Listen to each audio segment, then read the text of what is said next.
बताइए 11 जुलाई को पाखंड दिवस क्यों मना रही है पूर्वी रेल कर्मचारी संघ? नमस्कार, मैं आपका देव शंकर सिंह, पूर्वी रेलवे कर्मचारी संघ का सहायक सचिव, जमालपुर रेल कारखाना। साथियों, आज 11 जुलाई है। 11 जुलाई रेल का दो दो यूनियन जीता हुआ है। उसने रेल के कर्मचारियों के साथ धोखा देने का काम किया, अत्याचार किया, रेल कर्मचारी के मनोबल को तोड़ने का काम किया। आज के ही दिन जीता हुआ यूनियन कर्मचारी साथियों को धोखा देकर भाग गया और सरकार से अपने हित को देखते हुए सरकार के साथ दोनों यूनियन ने हाथ मिला लिया। जागो रेल साथी जागो।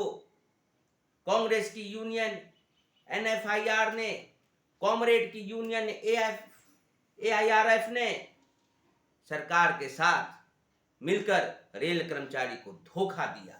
इसी के उपलक्ष्य पर, रेल कर्मचारी को जगाने पर, रेल कर्मचारी की हित की आवाज उठाने के लिए रेल कर्मचारी के साथ दोनों यूनियन, जो जीता हुआ यूनियन है, किस प्रकार के साथ अत्याचार किया, धोखा दिया, गुमराह किया, इसी के मद्देनजर कर्मचारियों के बीच जाकर सोशल मीडिया के माध्यम से हम लोग 11 तारीख को पाखंड दिवस के रूप में मना रहे हैं। जबकि दोनों यूनियन ने मिलकर 98% कर्मचारियों को हड़ताल में पक्ष में जाने के लिए रेल का चक्का जाम करने की बात कही थी 2016 में 11 जुलाई के पहले। क्या हुआ? रातों रात भारत सरकार से अपने हित के लिए, अपनी कुर्सी बचाने के लिए दोनों यूनियन ने कर्मचारी के साथ धोखा दिया कि हड़ताल के पहले भाग गए, हड़ताल वापस ले लिया। तो 98% जो कर्मचारियों का हड़ताल में जाने का पक्ष था, उसका क्या किया? उसने कर्मचारी को सिर्फ गला घोटने का काम नहीं किया, कर्मचारी के साथ उसके मनोबल को तोड़ने का काम भी दोनों रेल की यूनियन जो जीता हुआ उसने किया।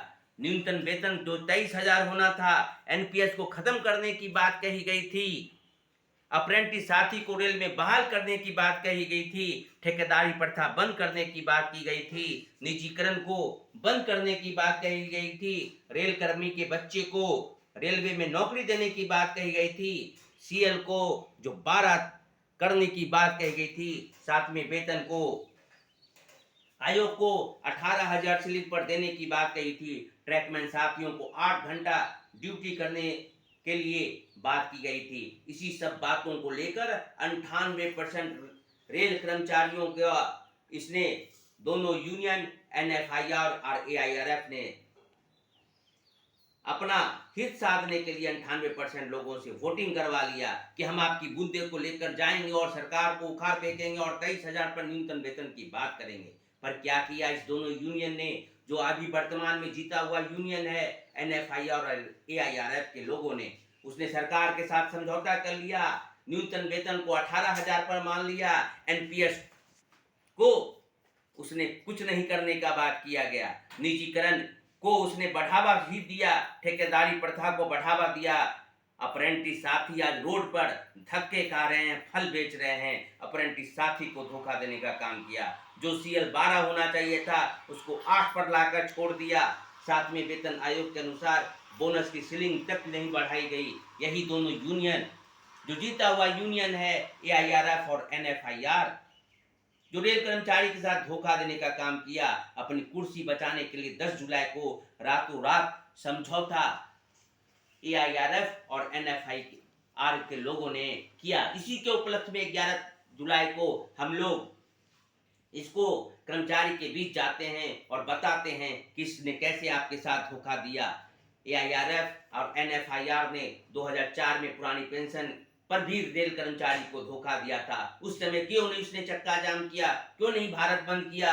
क्यों नहीं अपने शक्ति को दिखाया? उसकी शक्ति नहीं, उसकी शक्ति सिर्फ धोखा देने की शक्ति है। इसलिए बीआरएमएस, भारतीय रेलवे मजदूर संघ के आह्वान पर हर साल 2017 से 11 जुलाई को दोनों यूनियन, जो एआईआरएफ और एनएफआईआर है, कर्मचारी को धोखा देते हैं और हम लोग इसको बताने का काम करते हैं। भागो भागो भागो ऐसे रेल कर्मचारी को साथ धोखा देने वाली यूनियन।